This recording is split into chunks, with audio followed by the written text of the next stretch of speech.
Aleks, and today we will watch another video about USA. This video are from Vox, yes Vox. It's a video named How Highways Wrecked American Cities. But at first I want to say I'm learning English, and I do a lot of mistakes when I speak in English, and I will be glad if you will support me. If you like this video and subscribe at me, I will be very glad. And yes, let's do it. Let's watch this video about highways. It's hard to picture American cities without the highways running through their core. But highway removal projects like this one in Boston can give us a sense of how disruptive it was when the US built huge highways through the cities after World War II. These new highways will have a far-reaching economic impact on the entire nation. That was definitely true. Highways revolutionized the way we transport goods. But inside cities, they demolished and isolated entire neighborhoods. They gave wealthy taxpayers a way out of the city and gave air pollution and traffic noise a way in. And they redesigned urban life around the car. Now 85% of Americans drive to work every day. So why did American cities agree to build highways that were bad for cities? It's a really interesting question, and part of it actually goes all the way back to the 1930s, when a group of auto interests, such as General Motors, AAA, formed something called the National Highway Users Conference. They began lobbying for taxes that would help fund highway construction. General Motors started to design what a new highway system could look like, and they displayed that vision at the 1939 World's Fair with Futurama, an exhibit featuring expressways that not only connected cities but ran right through them.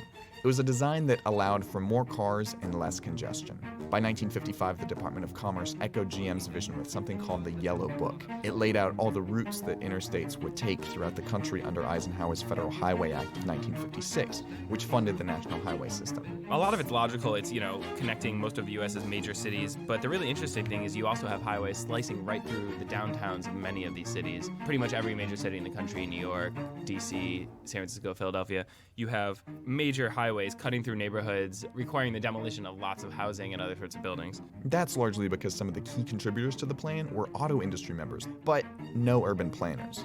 And that's because the profession barely even existed at the time. I want to say, I think roads very important in modern life, because I imagine nervous system in our body, and when more system this, then better reaction. And it's strange compare, but in city, when we speak about city, when more roads we have, when more highways we have in the country, then better transportation, then better reaction, and then better life, I think so. But it have cost. I think it have high cost. I speak about pollution. Yes, it is high cost. Nowadays, there's a value placed on preserving neighborhoods, on keeping cities intact, and that concept just really didn't even exist in the 40s and 50s. When people were talking about connecting the country with highways, it seemed pretty natural just to drive highways through the center of cities as well. Local municipalities were particularly eager to build highways under this plan because 90% of funding came from the federal government, and the other 10% from states. There's also a darker side to the reason why all these planners wanted to build highways through downtowns and urban neighborhoods. Highways not only paved the way. If I will be honest with you, I never saw so huge highways in my life. Yes, it's huge. It's really huge. For more and more white people to move into homogeneous suburbs, they also provided cover for targeted demolitions inside the city. During that era, federal policies and implicit priorities of planners dictated that you had, vibrant, dense downtown neighborhoods filled mostly with African American residents. Instead of being preserved under the plan, they were slated as targets for removal. They were considered blight, and an easy way of getting rid of that blight was by demolishing them and paving a highway through it. Neighborhoods and streetcars were pushed aside to make way for the automobile. Look at the neighborhoods of Black Bottom and Paradise Valley in Detroit. When you go back to the 30s and 40s, these are thriving, dense neighborhoods filled with hundreds of thousands of residents, of businesses, and if you go back today, they're mostly just empty grass plots. This wasn't just a historical accident, it became a pattern in cities across the country. Poor and minority residents were displaced to make way for highways, and white residents used those highways to commute into the city for jobs and commute back home at night. The only exception to this pattern is in places where highways were slated to go through wealthy neighborhoods. There were actually proposals to put a highway through Northwest DC and through Greenwich Village in Manhattan. But you can guess what happened there. Anywhere where residents had the means to organize and protest, they were often able to stop the highways from being built. Whereas in places where residents didn't have the political capital and other sorts of privileges that allow you to do that, their neighborhoods ended up being demolished, and they're now highways today. Even before he signed the Federal Highway Act of 1956, Eisenhower was already a really big fan of highways in general. Part of that has to do with his time in Germany during World War II, where he realized how important it is to have a good system of highways to transport goods and people very efficiently, but also has to do with this military road trip that he took in 1919, where he went all the way from Washington, D.C.